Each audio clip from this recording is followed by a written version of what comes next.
ان کی توہین کرنے کے ارادے سے ایک جنازہ تیار کر کے لایا گیا، نوجوان زندہ اس کے اوپر لٹایا گیا، چادر ڈال دی گئی، عبد القادر کے سامنے کھڑا کر دیا گیا۔ غوث اعظم مدرسہ نظامیہ کی جامع مسجد سے، بغداد کی جامع مسجد سے نماز پڑھا کے باہر آئے، جنازہ تیار تھا، حضور نماز جنازہ پڑھا دیجئے۔ عبد القادر کہتے ہیں کسی اور سے پڑھوائی، نہیں حضور آپ سے پڑھوانے کا ارادہ ہے۔ کہا ٹھیک ہے مجھ سے پڑھوانے کا ارادہ ہے۔ جنازے کے سامنے بڑھے، مصلی بچھایا گیا، عبد القادر مصلی پہ کھڑے ہو گئے اور اس کے بعد فرمایا صفیں درست ہو گئیں؟ ہاں صفیں درست ہو گئیں۔ تو کہ میں نماز جنازہ کی نیت کر لوں؟ ہاں نماز جنازہ کی نیت کر لو۔ بھائی اتنا کہنا تھا، عبد القادر نے نماز جنازہ کی نیت کر لی۔ نبیت ان اؤدی للہ تعالی 4 تکبیرات صلاۃ الجنازہ، الثناء للہ تعالی والدعاء لہذا المیت، الثناء للہ تعالی والدعاء لہذا المیت متوجہا الی جہت الکعبۃ الشریفہ۔ اللہ اکبر، اللہ اکبر کہہ کہ غوث اعظم نے نیت باندھ لی۔ جب نیت باندھی تو پیچھے لوگ صف میں یہ سوچ رہے تھے اب نوجوان اٹھ کے کھڑا ہو جائے گا، اب غوث اعظم کا مذاق بن کے رہ جائے گا۔ پہلی تکبیر ہو گئی تھی، نوجوان نہیں اٹھا، اب دوسری تکبیر عبد القادر جیلانی نے کہہ دی، نوجوان نہیں اٹھا۔ باپ غصے میں ہے، چچا غصے میں ہے، پڑوسی غصے میں ہے، عبد القادر جیلانی کے دشمن غصے میں ہے، یہ نوجوان اٹھتا کیوں نہیں، پلاننگ کے مطابق کام کرتا کیوں نہیں؟ اس سے کہا تھا تکبیر جب ہو جائے تو تو اٹھ کے بیٹھ جانا، ہم حلہ کر دیں گے، چلانے لگیں گے، مذاق اڑانے لگیں گے۔ یہ اٹھ کر کیوں نہیں بیٹھ رہا ہے؟ 2 تکبیریں ہو گئے نہیں بیٹھا، 3 تکبیریں ہو گئے نہیں اٹھ کے بیٹھا، 4تھی تکبیر ہو گئے نہیں اٹھ کے بیٹھا۔ اور اب عبد القادر جیلانی نے السلام علیکم ورحمت اللہ، السلام علیکم ورحمت اللہ سلام پھیر دیا۔ جیسے ہی سلام پھیرا صف میں سے نکل کے باپ آیا، چادر کو اٹھایا، بے وقوف لڑکے جو پلاننگ کے تحت بتایا گیا تھا وہ تو نے کیوں نہیں کیا؟ تکبیر کے ساتھ کھڑا کیوں نہیں ہوا؟ چادر اٹھائی، دیکھا تو زندہ نہیں مردہ لیٹا ہوا تھا۔ عبد القادر کے قدموں میں سارے نمازی گر پڑے، باپ گرا، چچا گرا، بھائی گرا، تایا گرا۔ عبد القادر غضب ہو گیا، یہ کیا ہوا؟ غوث اعظم فرماتے ہیں یہ ٹھیک ہے، اللہ نے مجھے یہ اختیار عطا فرمایا ہے کہ میں مردوں کو اللہ کے حکم سے زندہ کر دیتا ہوں، لیکن اس کی تو میں نے نماز جنازہ پڑھا دی ہے اور میں نے تمہیں پہلے ہی بتایا تھا۔ عبد القادر مردوں کی نماز جنازہ پڑھاتا ہے، اب یہ قیامت سے پہلے اٹھ نہیں سکتا ہے، اب یہ قیامت سے پہلے نہیں اٹھ سکتا ہے۔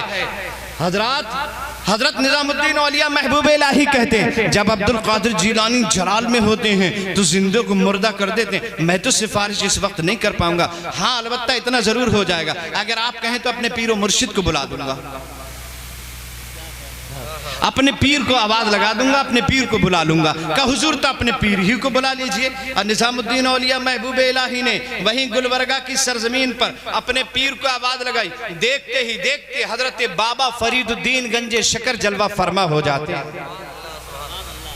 حضرت بابا فرید الدین گنج شکر جلوہ فرما ہو جاتے ہیں، اور حضرت بابا فرید آئے تو لوگوں سے کہنے لگے کیا بات ہے، کیوں یاد کیا، کس لیے بلائے؟ کہا حضور بندہ نواز گیسو دراز کی کرامتیں چلی گئیں، عبد القادر جیلانی نے سلب کرنی ہے، آپ کو سفارش کے لیے بلایا ہے، ان کی کرامتیں واپس کروا دیجئے۔ حضرات بندہ نواز گیسو دراز کی کرامتیں واپس کروانے کے لیے جیسی سفارش کی گئی حضرت فرید الدین گنج شکر سے، آپ نے مراقبہ کیا، اب مراقبہ کرنے کے بعد عبد القادر جیلانی تو اس وقت بڑے جلال میں ہیں، اور جب وہ جلال میں ہوتے ہیں تو کسی کی ہمت نہیں ہے کہ ان سے کوئی کچھ پوچھ سکے یا ان سے کوئی کچھ کہہ سکے یا ان سے کوئی سفارش کر سکے، کسی کی ہمت نہیں ہے۔ لیکن جب جمال میں ہوتے ہیں، اچھے موڈ میں ہوتے ہیں تو جو چاہو کروا لو، جو چاہو کروا لو، جو چاہو کروا لو۔ جب جلال میں ہوتے ہیں تو قبرستان سے گزرتے ہیں اور گزرتے ہوئے ایک آواز لگاتے ہیں، مردو تم بھی اٹھ کے بھاگو، نانا پیچھے پیچھے آتے ہیں۔